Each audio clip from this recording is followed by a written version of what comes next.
Hello students, welcome in our channel study with Junnat. Students, आज अपने सामान्य ज्ञान जनरल नॉलेज से संबंधित महत्वपूर्ण एमसीक्यू टाइप क्वेश्चन करने जा रहे हैं। तो आप मेरे साथ इस वीडियो में शुरू से लेकर अंत तक बने रहिएगा। तो करते हैं आज का अपना पहला क्वेश्चन। बुद्ध ने अपना प्रथम उपदेश दिया था गया में, सारनाथ में, पाटलिपुत्र में या वैशाली में? तो इसका सही answer option B Sarnath. Buddha ने अपना प्रथम उपदेश सारनाथ में दिया था।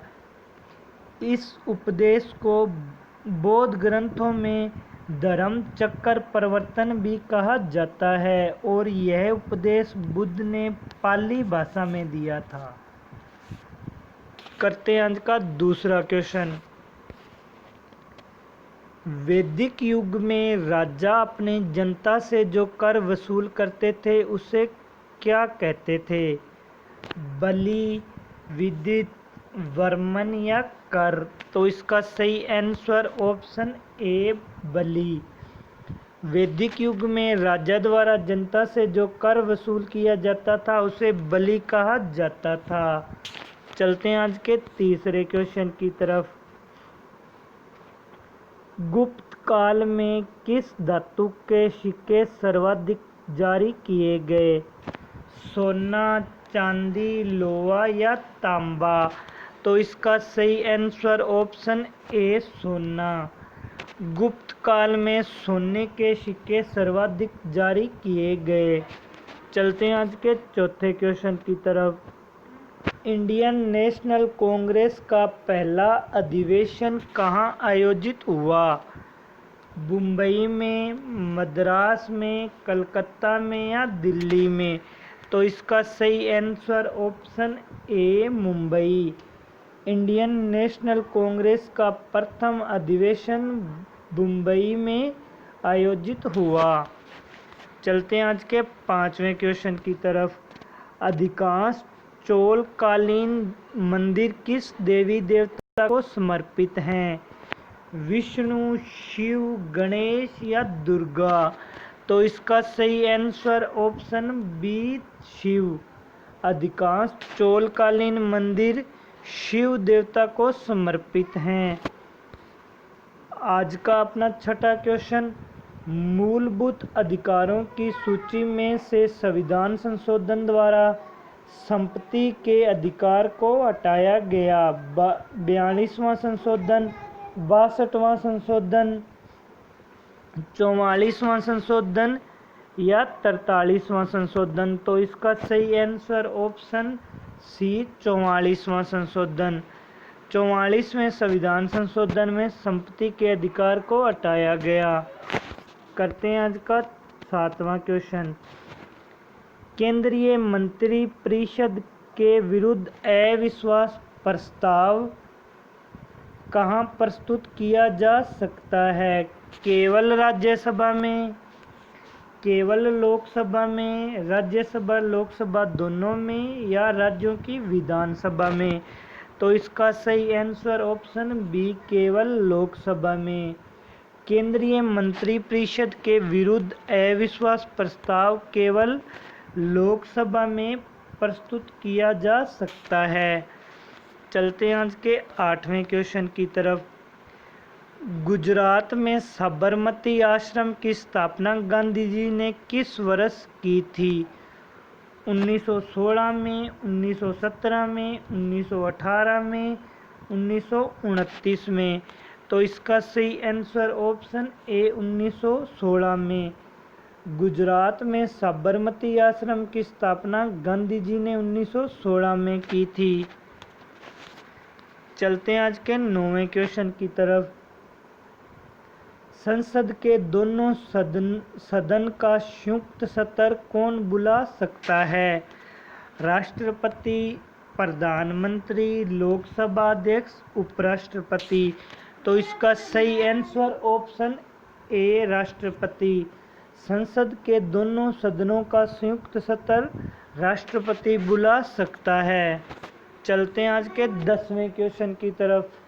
चीज़ों की मांग में कमी या पूर्ति में वृद्धि होने पर क्या होता है? चीज़ों की कीमतें बढ़ जाती हैं, चीज़ों की कीमतें कम हो जाती हैं, चीज़ों का उतार चढ़ाव निर्धारित होता है, कोई प्रभाव नहीं पड़ता। तो इसका सही आंसर ऑप्शन सी, चीज़ों का उतार चढ़ाव निर्धारित होता है। चलते हैं आज के 11वें क्वेश्चन की तरफ।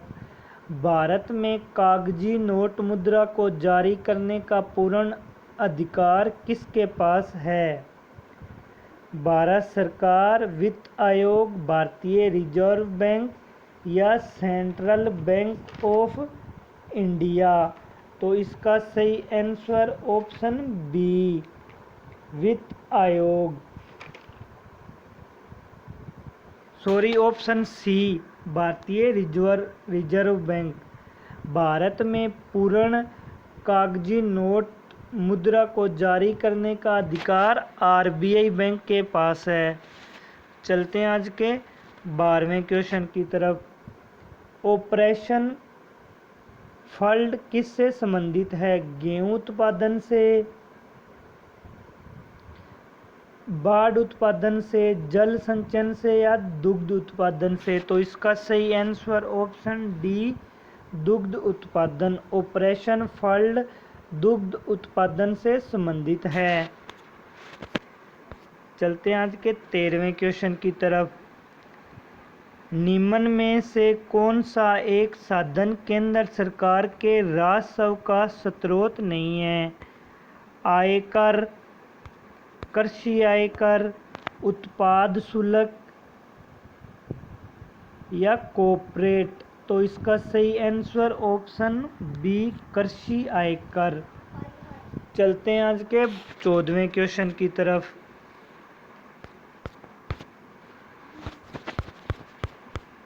चलते हैं आज के 14वें क्वेश्चन की तरफ। चारागाह को पैम्पास कहा जाता है? अफ्रीका में, दक्षिण अमेरिका में, ब्रिटेन में, अमेरिका में? तो इसका सही आंसर ऑप्शन बी, दक्षिण अमेरिका में। चारागाह को पैम्पास दक्षिण अमेरिका में कहा जाता है। और आज का 15वां क्वेश्चन। महासागरों के जल वाले भाग में तटीय भाग जो भूमि के अनुसार महाद्वीपों के मुख्य भूभाग में पड़ता है को क्या कहते हैं? स्थल संयोजक, महासागरीय कटक, महाद्वीपीय शेल्फ या महाद्वीपीय ढलान? तो इसका सही आंसर ऑप्शन सी, महाद्वीपीय शेल्फ। करते हैं आज का 16वां और लास्ट क्वेश्चन। एनीमोमीटर क्या मापने में काम आता है?